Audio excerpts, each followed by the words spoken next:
So begin by settling the body, adopting a stable, comfortable, upright position serviceable for meditation. So think about keeping the feet flat and the back straight, torso open.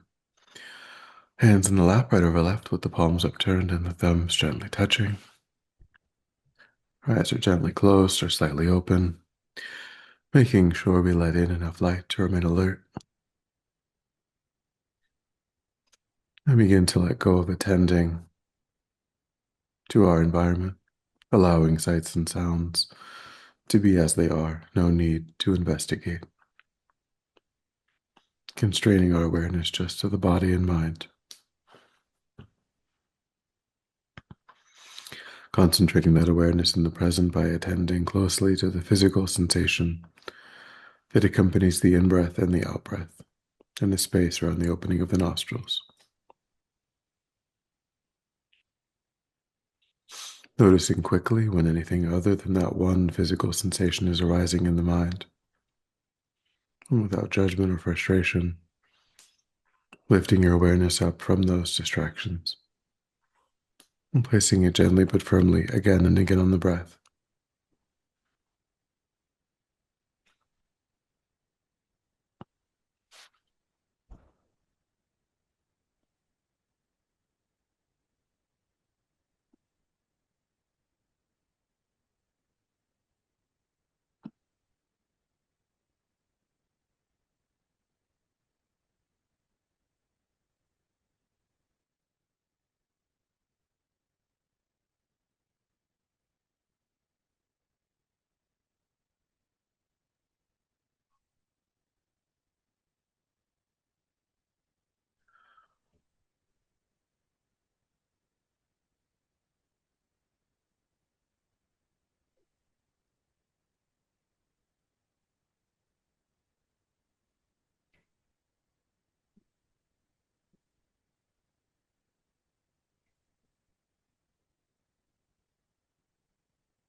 And then when the mind becomes more calm, we'll generate a broad, altruistic motivation for our time. Take a moment to feel a sense of rejoicing at how extraordinary it is to have yet another day to work on our minds, having woken up yet again, having time before us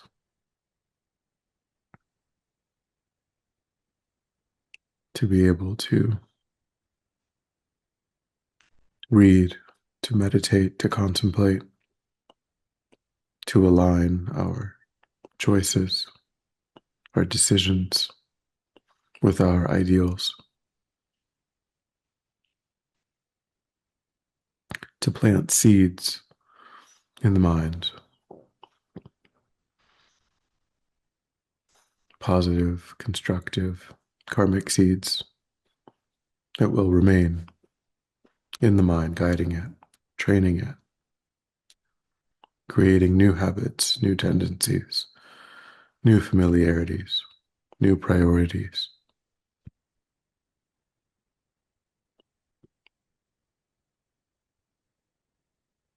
And think with this opportunity, think how rare it is, how in all of existence, among every sentient being that exists, how few have such a gift.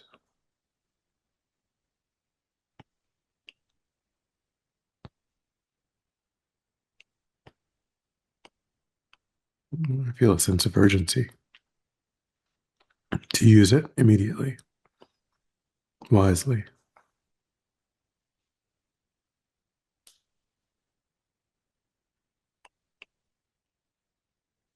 Not only that, but because so few sentient beings can engage in such a practice, we think of doing it for them, on their behalf, transforming our own mind so that when the causes and the conditions are right, we can use our new capacities, our new power to benefit sentient beings, to help bring them on the path as well. And for these reasons, we engage in this contemplation together.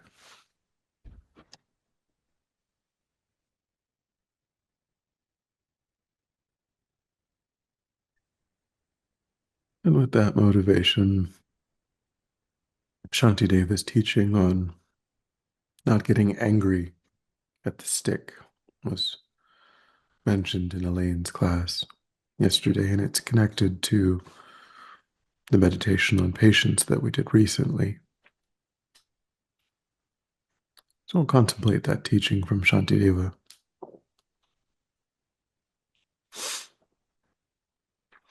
So we begin with a memory, something that happened recently, something we lived through. When we felt that someone was harsh with us, criticized us, lost their temper, treated us disrespectfully.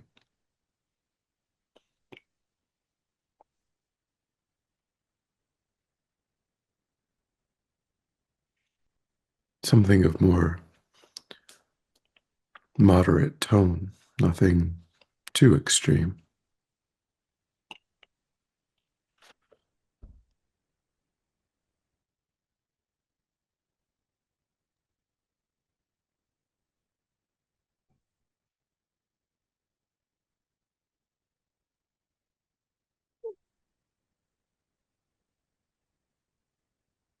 And begin to notice in that memory what happened in the body and the mind.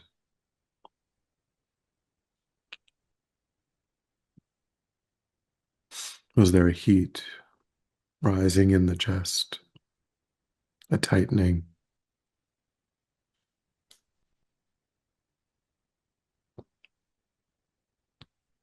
Did we immediately grasp at the need to justify oneself, to argue? Was there a wanting to make the other person wrong?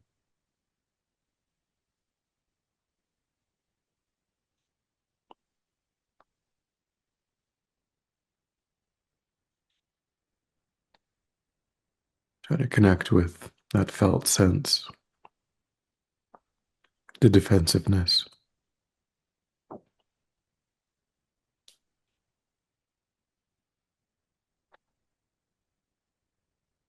the sense of righteous indignation.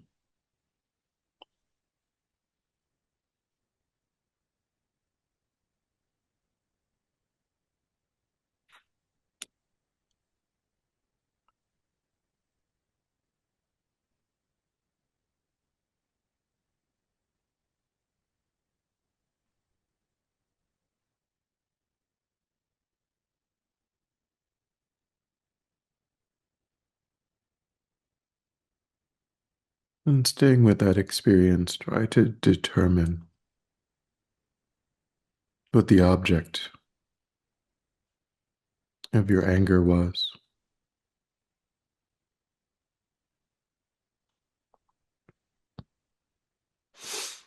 Was it the words that were chosen, the tone with which they were said, the person saying or doing the action,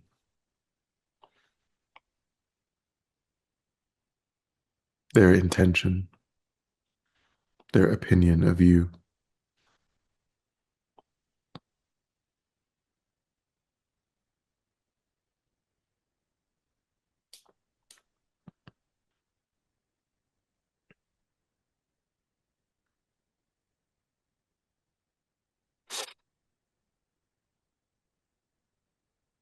Imagine that in this moment, if this person had picked up a stick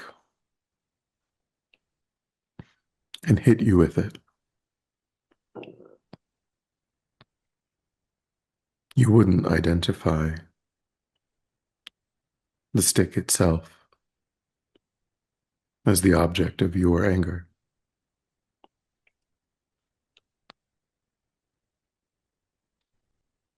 The stick is without intention, merely an instrument.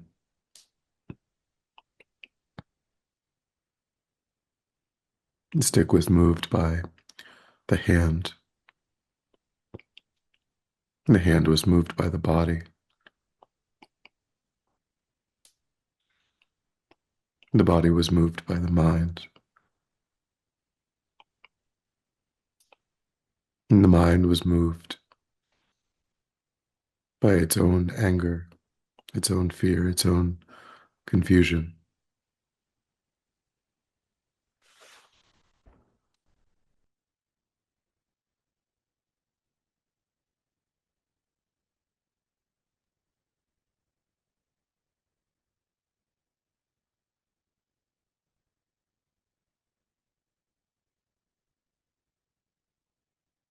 And in the same way, the words, the actions that the person used, and the actual memory are similarly such an instrument,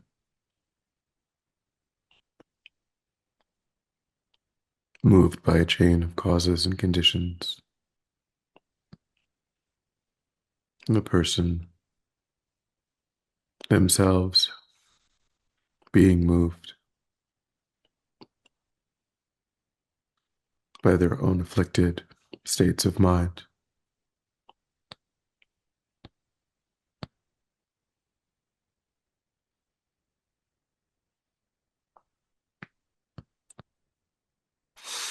Try to see the person as they were in that moment.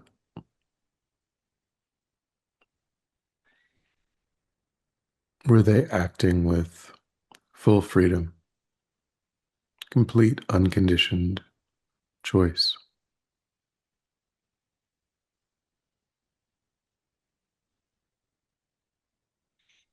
calmly, rationally, deliberately?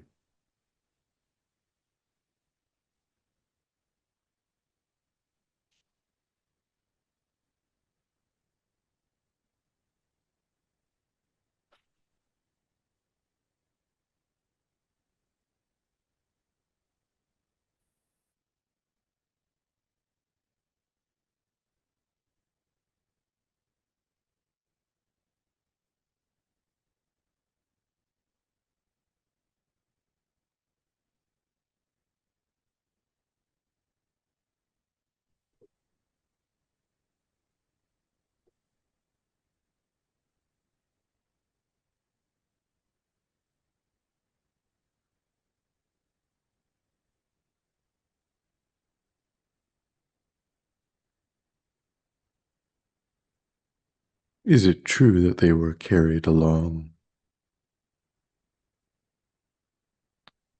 by their own habits,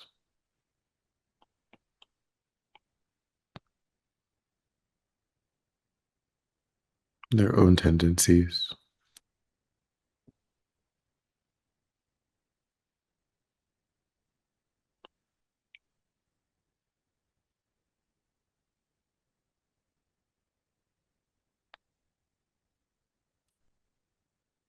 Their loss of composure is a sign that something else has taken over, that they are less free.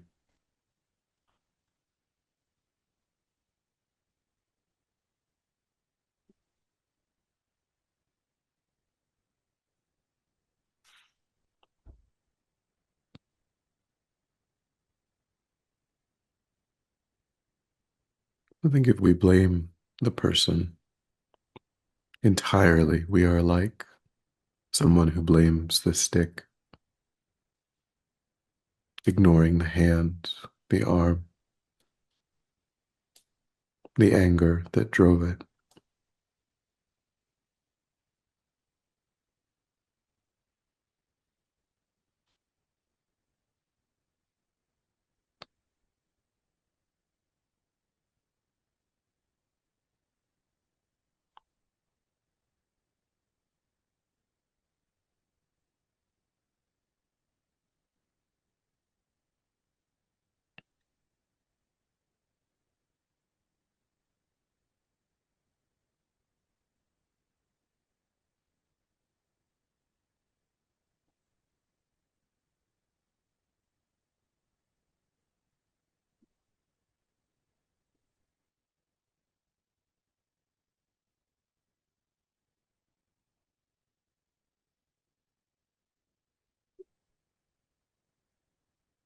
And then think that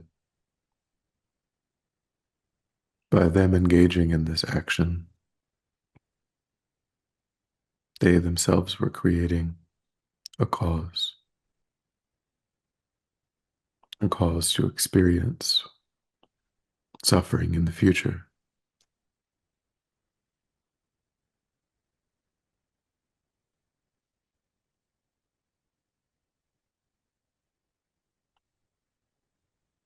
They were harming themselves much more than they were harming you.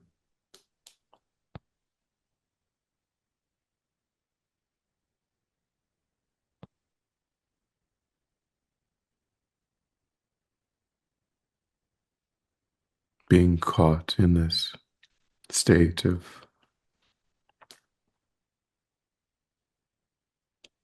unfreedom from affliction, they set in motion their own suffering.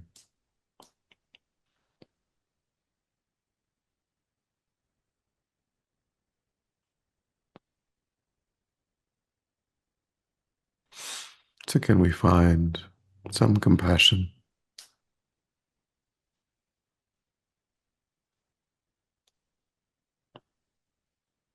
for the suffering that they will experience in the future? Likely in a different life, not knowing why.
And returning to that memory, recognize that their actions and your response are all the result of causes and conditions. The other person's behavior, your reaction, nothing was random.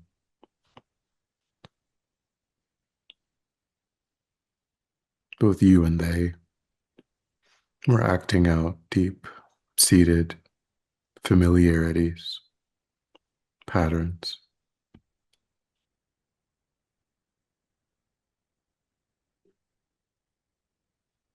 I think in this incredible web of causes and conditions, who is to blame?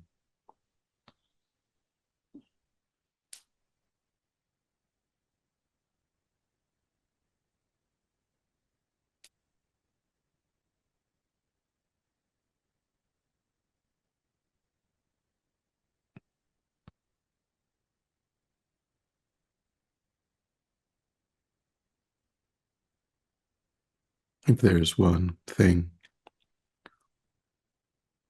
to be overcome, it is the operation of affliction or delusion. It exists in their mind and your mind.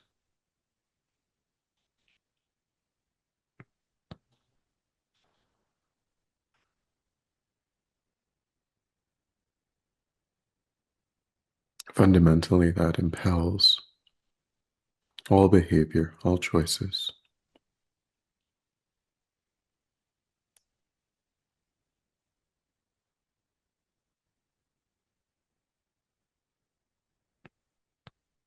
Their own negativity and one's own grasping at a self that feels harmed, both rooted in ignorance.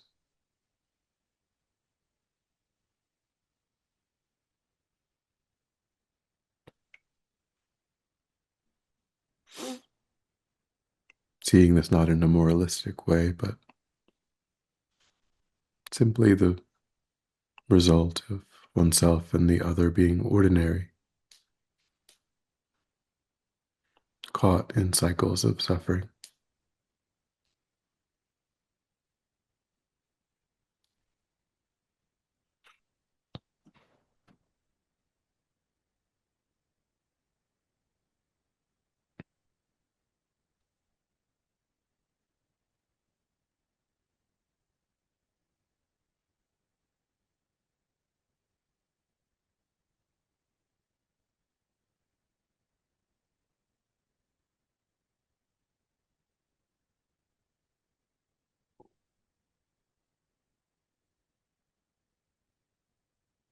I think the only mind that I have access to is my own.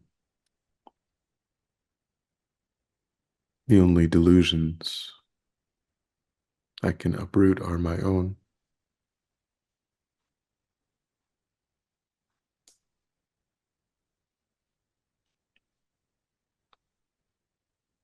And when I uproot them, when there's no internal enemy of self-grasping, self-cherishing, and there will be no external enemies of harmers.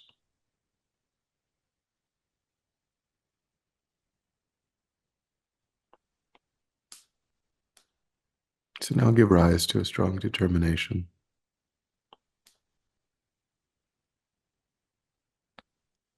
to do over the course of this life what's necessary to reduce and ultimately eliminate these afflicted states from one's own mind, giving rise to the causes and the conditions to be free of that, and thereby be able to help others.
And then when you're ready, we'll come back together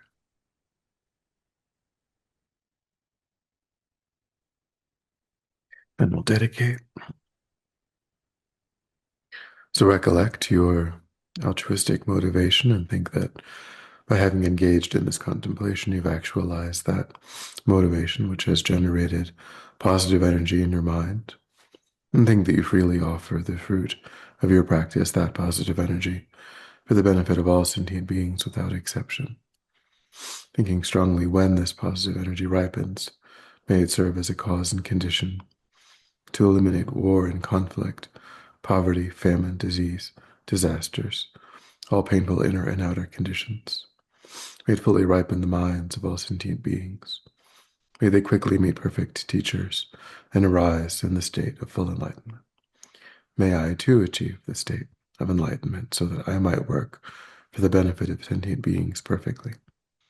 May any obstacles facing the Guru's long life be completely dispelled.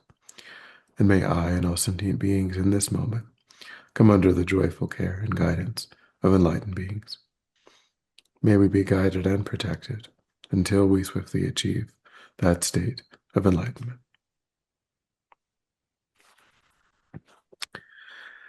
Thank you.